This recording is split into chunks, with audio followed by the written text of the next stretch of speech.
आप सबकी सुरक्षाओं के लिए प्रार्थनाओं के साथ और आप सब को हमेशा एक संतुष्टि देने की कोशिश थी, और उस कोशिश में अगर कभी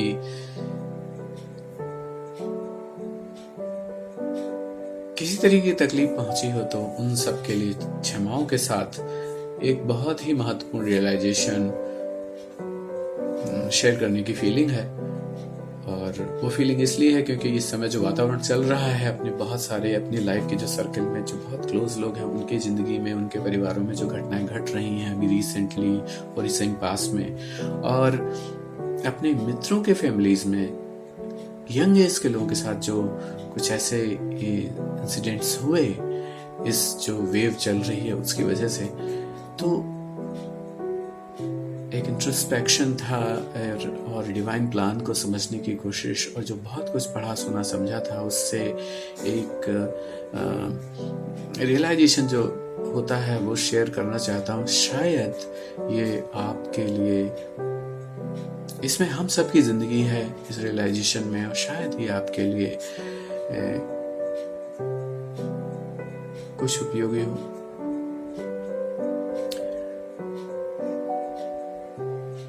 सुना था, पढ़ा था कि किसी की भी जिंदगी का कब और कैसे एंड पॉइंट आ जाए, कब किसकी जीवन की दूसरी यात्रा शुरू हो जाए, यह हमें पता नहीं होता है। और उम्र के आधार पर ये निर्णय लेना कि जो मतलब लाइफ में कौन किस एज में है, किस फेज में है, एंड पॉइंट कैसे लेने देना है नहीं, ऐसा हम सब लोगों ने देखा है इन रिसेंट सिचुएशंस में। तो पॉइंट ये था कि मैं इसी सिनेरियो में थोड़ा डिस्कस कर रहा था, कुछ लोगों के साथ कम्युनिकेशन में था, और उसी प्रोसेस में सोशल मीडिया में एक क्लिप देखी, एक फैमिली की सिचुएशंस थी जिसमें कि एक जो जा चुका है फैमिली का मेंबर, उसकी 13वीं के दिन एक लिस्ट बन रही थी कि उसकी लाइकिंग की क्या चीज़ें हैं और मार्केट से लाना है और ये सब बनवाना है। और उसी फैमिली में एक पर्सन था जिसको नीड थी केयर की, और उस पर्सन वो खुद एक्सप्रेस कर रहा था वो पर्सन की उसे वो चाहिए, और जो किचन की रिस्पॉन्सिबिलिटी जिस पर्सन में थी उसकी तरफ से उसको वो फीलिंग सर्व करने में, वो चीज़ें सर्व करने में थोड़ा सा प्रायोरिटाइजेशन चैलेंजेस थे, थोड़ा रिलेक्टेंस थी, थोड़ा अकाउंटेबिलिटी का कच्चापन था। तो उस फैमिली का बच्चा जो बोलता है वो कहता है कि जो जा चुका है उसके लिए हम वो सब क्यों बनाना चाह रहे हैं जो उसकी पसंद का था। तो उसको रिस्पॉन्स मिलता है कि जब हम अपने उन लोगों के लिए करते हैं जो हमारे पूर्वज हैं तो वो सब उन तक पहुंचता है और हमें ब्लेसिंग मिलती है। तो उस बच्चे का रिस्पांस था, तो जो हमारे सामने हमारे घर का जो सीनियर है, घर का एक सदस्य है, उसकी लाइकिंग का हम क्यों नहीं कर रहे हैं। तो निशब्द हो जाता है वो इंसान जो पूर्वजों के संबंध में कुछ बातें कर रहा था। और मुझे लगा कि हम सब कभी न कभी कुछ करना चाहते हैं अपनों के लिए, और कभी कभी हम सोचते हैं कि टाइम है फिर कभी कर लेंगे। कुछ ऐसे अनुभव हुए अतीत में जिसमें वो कश्मकश ही रह गई कि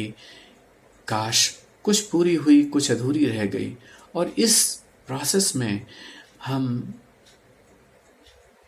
ये शायद कभी कभी भूल जाते हैं कि प्रोएक्टिव होना, जिसे हम कॉर्पोरेट लैंग्वेज में, ऑफिस के लैंग्वेजेस में तो बहुत यूज़ करते हैं कि प्रोएक्टिव बनो और वेल प्लान्ड होकर के काम करो, लेकिन रिश्तों में अकाउंटेबिलिटी के लिए प्रोएक्टिव बनना बहुत ज़रूरी है, मुझे ऐसा लगा। एंड अब एक रिश्तों में क्या चाहिए, एक फीलिंग चाहिए। वो चीज़ें फीलिंग को एक्सप्रेस करने का, फीलिंग को सर्व करने का माध्यम है। रिश्ते इसीलिए बनाए जाते हैं, लोग इसीलिए तो कहते हैं फीलिंग हर्ट हो गई या फीलिंग फुलफिल हो गई।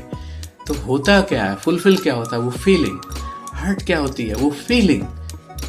तो जिस रिश्ते को, जिस फीलिंग को प्रोटेक्ट करने के लिए, फुलफिल करने के लिए बनाया गया, वो फीलिंग फुलफिल होनी चाहिए। अगर हम वो करते हैं तो हम अकाउंटेबल हैं। अगर वो फीलिंग फुलफिल नहीं करते तो हम शायद वहाँ स्पिरिचुअलिटी और अकाउंटेबिलिटी दोनों में अपना पलड़ा थोड़ा देखना चाहिए। हर परिवार का सदस्य अपने परिवार के लिए किसी न किसी रूप में छतरी होता है, जो किसी न किसी तरीके की ऐसी बारिश से बचाता है जो उसे भिगो करके किसी वैसे उस तरीके का कंडीशन ना दे, उस तरह की अनविलनेस ना दे जो हम नहीं चाहते। तो हर इंसान परिवार का एक छतरी की तरह है, अम्ब्रेला की तरह है, जो खुद भीगते हुए बचाता है। हर इंसान, मैं हूं, आप हूं, परिवार का कोई भी सदस्य हो। तो पहली जरूरत यह है कि हर परिवार के हर सदस्य को महत्व मिलना चाहिए और सबकी फीलिंग के अनुसार, सबकी फीलिंग का एक फुलफिलमेंट होना चाहिए। जैसे हम भगवान कृष्ण की जन्माष्टमी के दौरान हम पंचामृत बनाते हैं, तो हम जानते हैं कि भगवान कृष्ण मुरली लेकर के हमारे सामने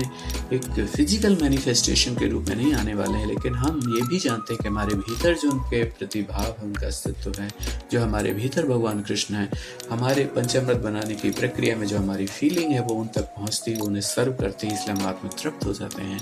ठीक उसी तरीके से महाशिवरात्रि में जब हम शंकर भगवान जी और माँ पार्वती के संदर्भ में जब जाते हैं मंदिर में और बेलपत्री और ये सब चढ़ाते हैं, और तो हम जानते हैं कि भगवान शंकर कोई डमरू लेकर के हमारे सामने प्रकट नहीं होने वाले, वो उसे खाने नहीं वाले, लेकिन हम उस प्रक्रिया में जो उन्हें फीलिंग देते हैं, हमारे दिल में जो है वो फुलफिलमेंट होती है वो फीलिंग, इसलिए हम तृप्त महसूस करते हैं। जब हम नवरात्रि में माँ का श्रृंगार करते हैं, वो चुनरी और वो श्रृंगार की सामग्री से हम उस मंदिर में जाकर के श्रृंगार कर रहे होते हैं, तो हम जानते हैं कि माँ दुर्गा या माँ जो भी नौ माएँ हैं वो शेर पे सवार होकर के हमारे सामने नहीं आ रही, लेकिन हमारे भीतर जो माँ है वो जरूर हमारी उस प्रक्रिया में जो हमारी फीलिंग है, श्रद्धा की, विश्वास की, स्नेह की, आत्मीयता की, उससे फुलफिलमेंट हो रही होती है, इसलिए हम तृप्त महसूस करते हैं। यही बात हर रिश्ते में है और हर रिश्ते में वो फीलिंग है। किसी को फीलिंग शुगरलेस चाय पीनी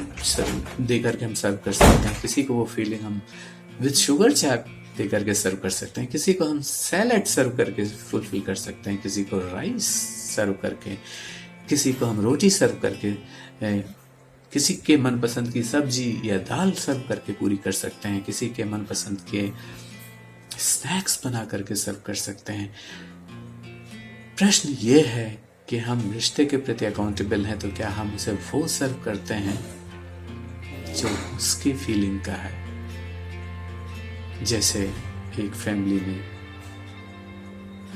या हम वो सर्व करते हैं जो हम चाहते हैं।